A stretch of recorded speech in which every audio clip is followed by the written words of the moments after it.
Alors, 3 mots. J'aurais tendance à dire humour, humour et humour. Mais je vais dire enfance, amour et Black Power.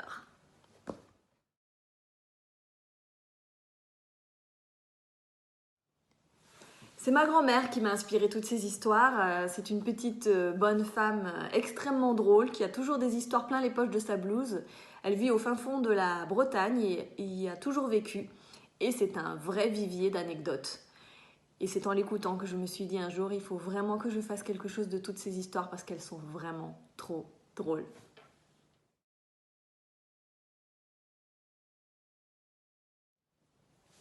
Alors j'ai choisi les années 70 parce que cela me permettait de couvrir plusieurs générations.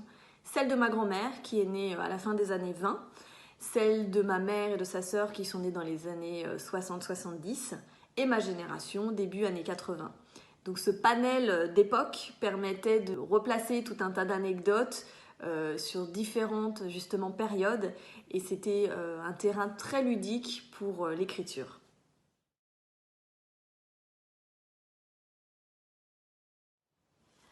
Alors franchement, c'est le premier tome qui a été le plus dur à écrire puisqu'il fallait que je trouve les personnages, l'histoire, la structure et surtout ce qui m'a demandé le plus de fil à retordre, le ton.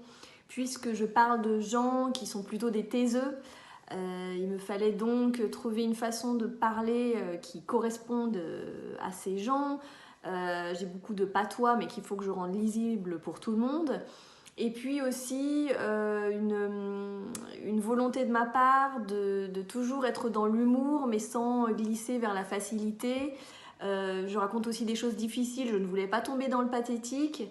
Donc voilà, c'était vraiment l'histoire du ton. Une fois que j'ai trouvé le ton, l'écriture du deuxième tome a été beaucoup plus simple et le troisième, franchement, je me suis amusée parce que j'ai bénéficié de ma petite expérience des deux précédents et avec l'introduction d'un nouveau personnage qui s'appelle Désiré Diallo, je me suis beaucoup amusée.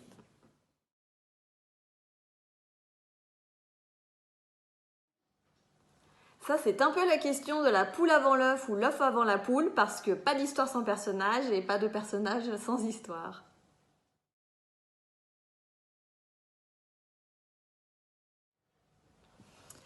Je me suis attachée à beaucoup de personnages, mais il est vrai que j'ai développé une tendresse particulière pour Désiré Diallo, donc dans le troisième tome.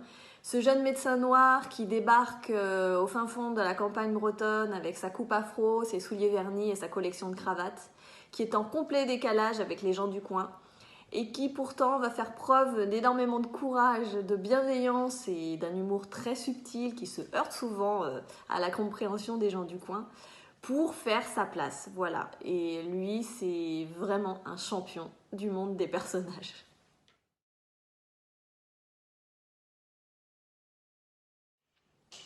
Alors non, je ne savais pas qu'il y aurait une suite. Au départ, Les 10 vœux d'Alfred, c'était un one-shot. Et puis lorsque je l'ai terminé, je me suis dit quand même, j'aimerais bien savoir ce que vont devenir mes personnages. Et puis il s'avère aussi que des lecteurs m'ont demandé ce qu'il adviendrait de toutes ces figures. Et j'ai eu très envie de continuer parce qu'il faut bien l'avouer, j'ai beaucoup de plaisir à écrire ces histoires.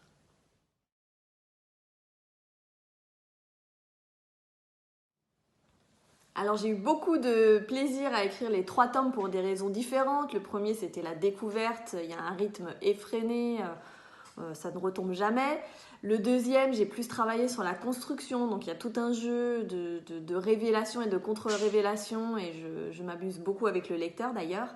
Et le troisième, ça sans doute été le plus simple et le plus agréable à écrire dans le sens où j'avais l'expérience des 2 premiers, donc j'avais plus d'aisance je pense et je me suis de ce fait beaucoup plus amusée au niveau de la narration, des jeux de points de vue, de l'histoire, des personnages, de tout en fait. Et j'espère que ça s'en ressent à la lecture.